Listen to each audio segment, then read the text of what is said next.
Il est important de dépister les personnes qui seraient porteuses asymptomatiques car elles sont à risque de développer la maladie.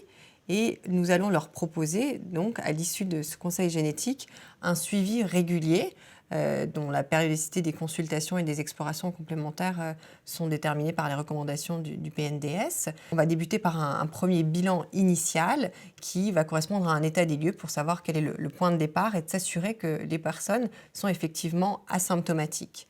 L'objectif est, pour ce suivi, d'essayer de déterminer lorsque la maladie débute afin de pouvoir proposer un traitement au moment où la maladie débute.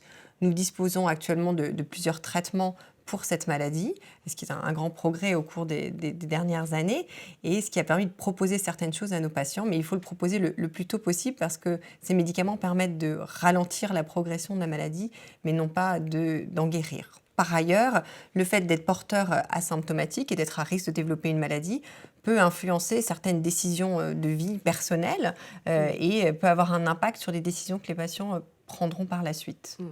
C'est souvent au cours de l'espace-temps d'échange qui est proposé aux consultants, lors de l'accompagnement psychologique, que différentes questions sont abordées. Souvent, les personnes souhaitent connaître leur statut génétique, mais ça s'inscrit plus particulièrement dans un projet d'enfant.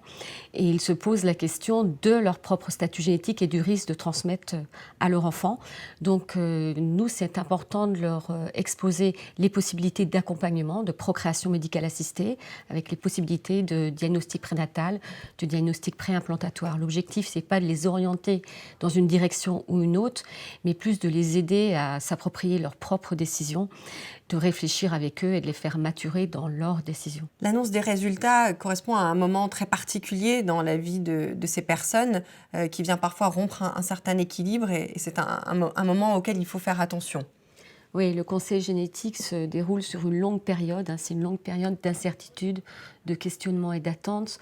Ça représente à peu près 3 mois de délai, alors que les résultats, c'est un instant T avec des retombées obligatoirement affectives, psychologiques, qu'il est nécessaire d'aborder.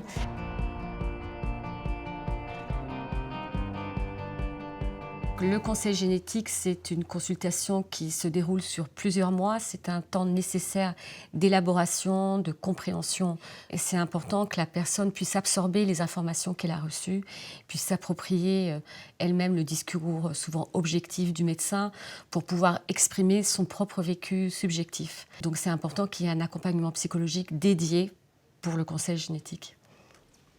Après, c'est à chaque centre de s'adapter en fonction de ses moyens et autant nous pensons qu'un accompagnement psychologique est indispensable et obligatoire, chaque centre fera en fonction de ce qu'il peut pour trouver le format qui lui convient.